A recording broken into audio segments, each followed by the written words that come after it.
Ngayong gabi, time out muna tayo sa mga mabibigat na kaso. Sa gabing ito, ating babalikan ang ilan sa mga kwentong nagpaantig sa ating mga puso at ating nabigyan ng aksyon. Ako po si Rafi Tulfo, ang kapatid mo.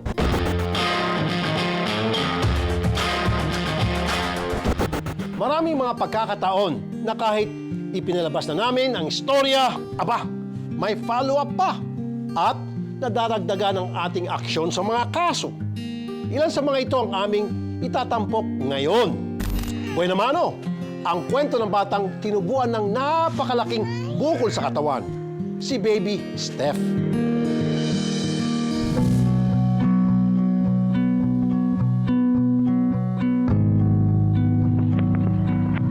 Dandaan mo itong baka! Sabay-sabay tayong naantig sa kwento ng batang si Stephanie. Nasa edad ng 2 taong gulang, literal na parang pasa ng mundo dahil sa bukol na halos sumakop sa kanang bahagi ng kanyang katawan. Mula po nga nasasin na pupunan ko po siya. May bukol na po siya. Tapos mga bandang mga 5 months siya, nagsimula na siyang palaki ng palaki yung bukol po niya.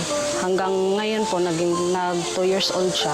Tuloy-tuloy po yung paglaki ng bukol niya. Hindi na siya makatayo, tulad nung dati na magtakbo-takbo pa siya. Tapos magpanay-iyak na lang po siya. Panay-higa na lang. Pilit na nagsumikap ang mag-asawa. Pero sa tulad nila na ika nga, isang kahig, isang tuka, talagang hindi madali. Ano lang po kami na baba lang yung bigay sa akin ng hindi ako nakapasok mga isang buwan ng gitna. Kaya pinaano ko ba na dito naman. Kaya nakamalis ako sa trabaho. Makasakasya lang po sa abot ng abutan ng wali. Napa ng paraan na hindi yung gamot niya kung Pagising sa umaga po is hindi pa po ako masyadong makagalaw niyan kasi magpanaiyak pa po siya. Saka pa po ako makagawa-gawa sa bahay pag tulog na po siya kasi pagising po yan ma'am, pag mawala ako sa tabi niya, umiiyak po yan, magwawala po yan. Gusto niya, lagi lang ako nakahawak sa kanya. Ayaw po niya halos magpaiwan ma'am. Kaya pag tulog siya, doon luto ako, laba, hugas plato, walis, yun po ma'am. Tapos pag gising naman niya, balik na naman ako, upo na naman ako, tabi ako sa kanya. Nang makarating sa inyong lingkod ang viral video ni Baby Stephanie, agad na inilapit ng aming team sa Rizal Medical Center ang kanyang kaso. Dito agad siyang nabigyan ng diagnosis at yan ay cystic hygroma. Nangyayari yon pag nagkakaroon ng problem sa lymphatic system o sa lymphatic vessels natin. Pag nagkakaroon ng problema dun sa lymphatic vessels, nagkakaroon ng bara, nagkukumpul-kumpul, lumalaki sila, so dun naiipon yung tubig. Kaya siya lumalaki. Okay din, pero pag 3 linggo lamang mula nang makipag-ugnayan kami sa Rizal Medical Center, sumalang na sa operasyon si Baby Stephanie. Ngunit aminado si Doc, may posible pa rin maging problema. pinaka-challenge kasi yung dun sa arm niya, halos wala kasing natirang normal na tissue. So halos lahat ng muscles, saka yung mga tissue dito sa arm niya, kinain ng lymphangioma, tumor. Sobrang iningatan namin yung nerve kasi ano siya, halos hindi mo siya ma-identify kasi nabalutan siya ng tumor. Kasi kung maputol yung nerve or masama siya, malaki yung possibility na mabawasan yung movement sa arm tsaka yung pakiramdam. Si Nanay Jazel, hindi maitago ang pangamba sa bawat oras na dumaraan. Nasa ward lang po ako, ma'am. Siyempre, kinakabahan ako, ma'am. Pabalik-balik ako sa nurse station kasi umabot na ng limang oras. Nagtanong ako doon, sabi ko, "Nurse, ano po, kumusta po yung anak ko?" Kasi medyo ilang oras na. Sabi nung nurse, "Wala pa po kaming update, ma'am. Antayin mo lang, tatawagin ka lang po." Pagkatapos nung bumaba pa talaga ako ng OR, ma'am, kinakabahan na talaga ako, hindi ako mapakali. Kaya doon sinabi na, for procedure pa sila, matagal-tagal daw po yung gagawin para kay Stephanie. Kaya medyo kumalma-kalma na naman ako na nakausap ko yung doon sa operating room po. Makalipas ang halos kalahating araw ng paghihintay, sa wakas, nakalabas na ng operating room si Baby Stephanie. Sakay ka brum-brum, sakay aning. O tawagin mo Tito AM. Napakalaki na nga ng pagbabago kung pagkukumparahin noon at ngayon. At si Baby Stephanie, aba, parang naramdaman agad ang laki ng iginaan ng kanyang katawan. Nasa recovery room po siya. Pagbukas pa lang po ng pinto, ma'am, nasalubong ko na yung kinargahan ng anak ko. Doon po, ma'am, sobrang saya ko, ma'am, kasi bihira lang yung bata na ganun, ma'am, na kaka-opera pa lang pero bumangon. Bumangon siya, sabi niya, mama. Hindi ko ma-explain yung naramdaman ko, ma'am. Tumalong-talon po talaga ako sa tuwa, ma'am. Kasi nakita ko yung anak ko na ganun, wala na siyang bukol. Tapos, inano niya talaga kamay ko, mama, tayo, tatayo daw siya. Bumangon siya, ma'am, tinukod niya yung kamay niya na operado. Sabi ni Doc Gao, bilib ako sa anak mo. Pira lang bata na ganyan, na operahan tapos bumangon. Survivor ang anak mo, napakapalaban daw. Ayun, ma'am, di ko talaga ma-explain yung naramdaman ko. Sabi ko, Doc, sobrang tuwa ako na naoperahan na yung anak ko. Kahit sila Doc, natuwa sa laki ng isinigla ni Baby Stephanie matapos ang operasyon. Second na session namin ng sclerotherapy, nung na-admit siya na mismo yung umuupo without assistance. Lubos kami nagpapasalamat sa Rizal Medical Center na mabilis at matagumpay na naisagawa ang operasyon para maalis ang napakalaking bukol sa katawan ni Baby Stephanie. Kumusta na nga ba si Baby Steph matapos ang kanyang operasyon? Susunod na yan sa kapatid mo.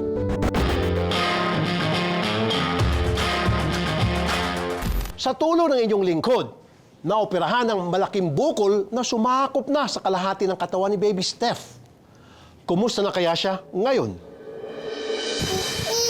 Kay AM brum-brum. Tito AM. O papuntahin natin si Tito AM. Sakay brum-brum. Agad-agad, makalipas ang operasyon sa 2 taong gulang na si Stephanie, pansin na pansin ang positibong pagbabago sa kanya. Nak. 3 days bago kami na-discharge. Doon pa lang po sa ospital, ma'am, sa ward. Napakalikot na niya, ma'am. Kahit sa piko pa, ma'am, napakadaldal daw. Tapos sobrang energetic daw ng anak ko. Hanggang nakauwi na kami, ma'am, mga ilang araw, nakalakad na po siya dito. Nagagawa niya na yung gusto niya. Kahit may bitbit pa siya na sa gilid niya, yung hose.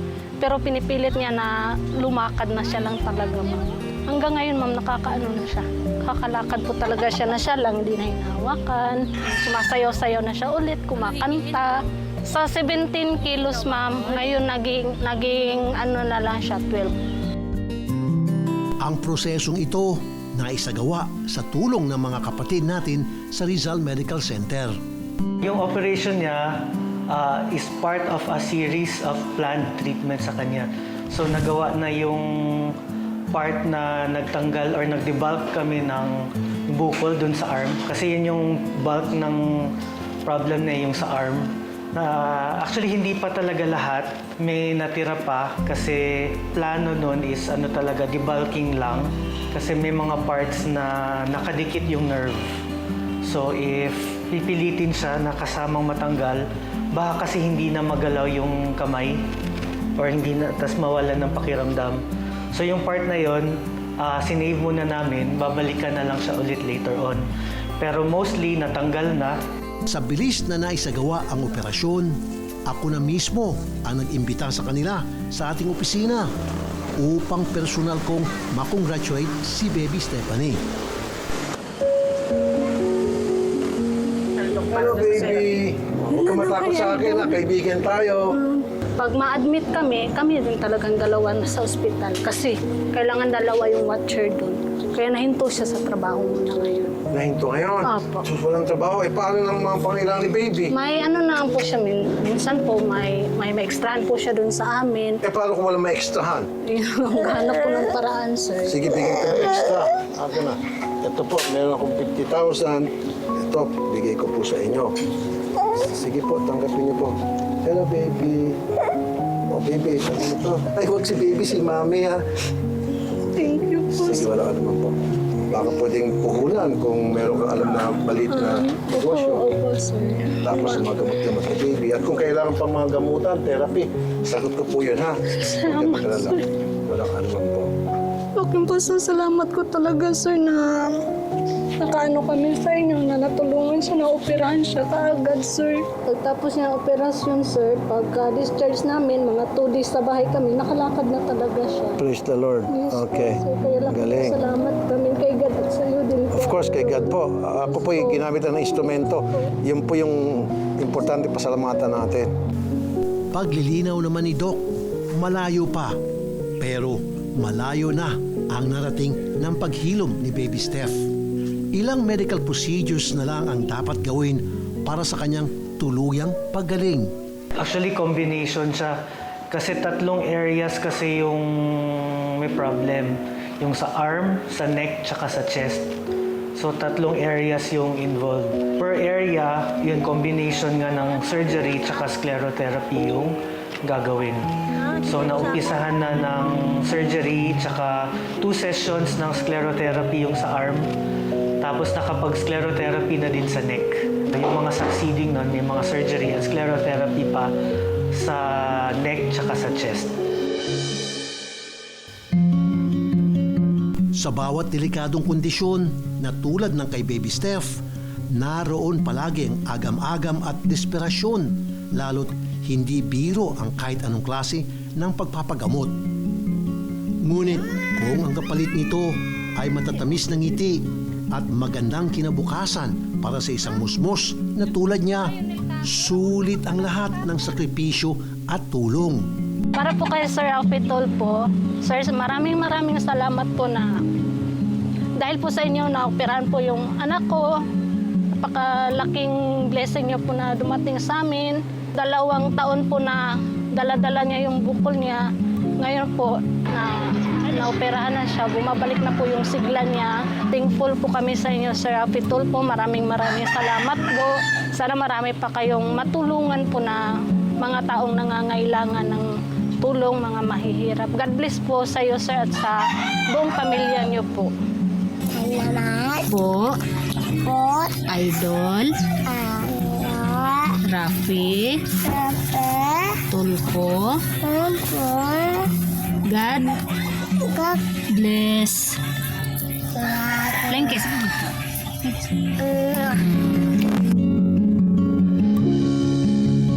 Sa ating pagbabalik, isa pang kasong ating nabigyan ng karagdagang aksyon.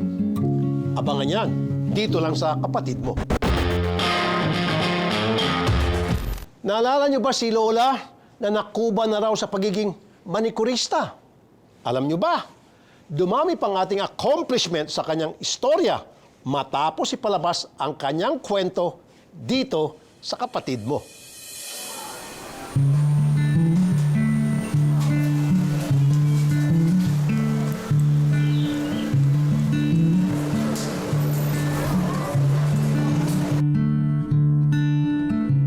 Kung mag-manicure, laging nakayuko. Ganyan ang 85 years old na si Lola Norma. Dahil sa iniinda niyang kondisyon sa likod, na ni minsan, hindi raw niya naisipang ipatingin sa doktor. Sa tulong ng inyong lingkod, nagkaroon ito ng tamang diagnosis. At napayuhan si Lola Norma kung paano mas mapapagaan ang araw-araw niyang pasanin. Ngayon, so ankylosing spondylitis, isang uri ito na chronic arthritis. Kasi yung usual na posisyon ni nanay kapag nagmamanicure siya is parang nakakuba eh. So, pwede din katagalan, pwede magka-epekto yun sa ating posture.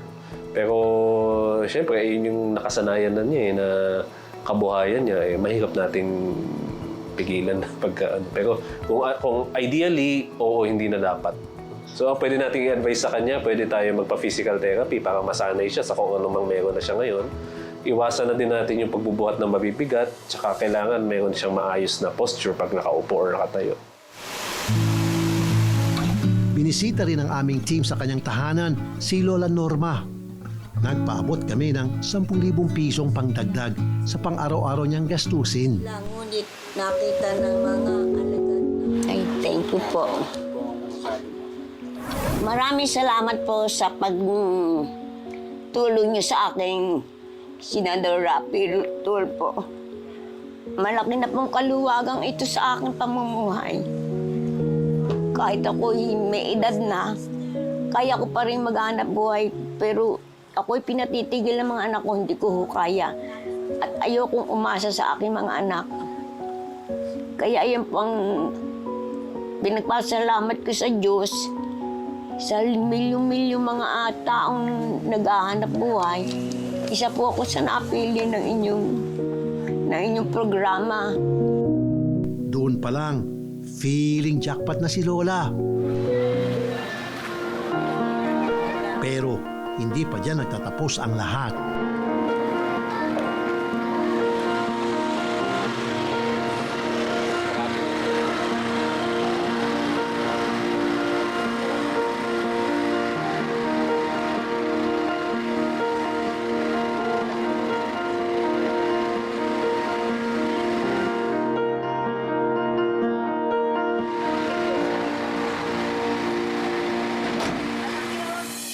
Hello, Nay. Po, magandang hapon. Magandang hapon po. Upo tayo, Nay. Upo tayo. Ay. Hello, Ma'am. Kumusta po? Upo kayo, Nay. Sa personal naming pagkikita dito sa aming opisina, nalaman naming may isa pang natatanging hiling si Lola Norma. Salamat, Nay, sa pagbisita. Eh, lalo po ako, magpapasalamat po ako at hindi po kayo nakikita sa tanang buhay ko. May po mula kayo nakikita. O, sinali mo. Sa litrato ko mula kayo nakikita. Kinikilig ako sa mga sinasabi niyo po, Nay. Salamat po. Walang ano man. Sandali ako. May bibigyan ako kay Nanay. Sir, makapagpatayo daw siya ng grotto. Gusto niya makapagpatayo. Magkano ba yung grotto? Yung ano sa tabi ng bahay ko po, yung Ito po, 50,000. Pwede naman ba ito pampatayo ng grotto? ang pinulang po, babalik ako sa inyo. Sige, pwede. Sa puntong ito, iisa ang sigurado. Ang pananalig ni Lola Norma ang nagdala sa kanya sa katuparan ng kanyang panalangin. Pwede. Nakikita po ba ninyo? Ay, sinasareno. Pula Yung sareno. biyernes po ko na doon.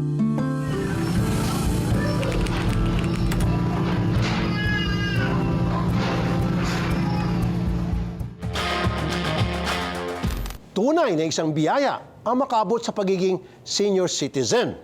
Kaya naman, para kay Lola Norma, hangad natin na maging mas komportable pa ang kanyang araw-araw na pamumuhay.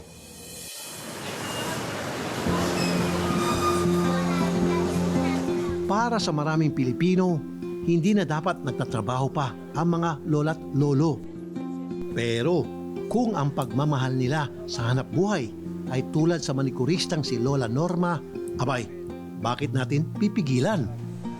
So yan, Nay, dagdag po sa pagmamanicure nyo, mga gamit ninyo. Yan nga ang dahilan kaya naisipan nating dagdagan pa ang tulong sa kanyang pagmamanicure upang mas matagal pa niya itong ma-enjoy at maging kabuhayan. At heto, may isa pa palang wish si Lola. Senador Tulfo, yun po sa tabi lang po ng bahay ko. May bakod po namang bahay ko. Pag labas ng aking pintuang, doon na po siya. Grotto. Grotto Isang small po lamang. Yung lahat ng santo ko, mailalabas ko doon sa...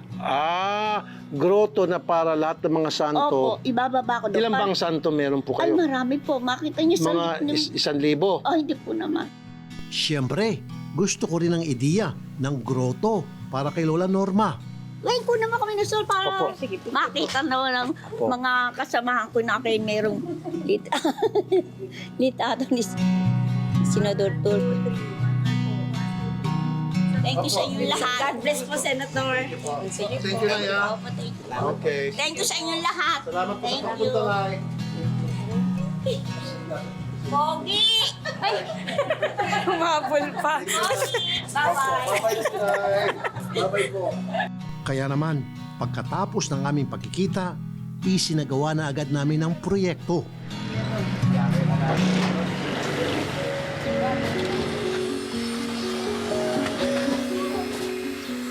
Simple lang ang plano, subalit siyempre ayaw natin ng substandard ang pagkakagawa.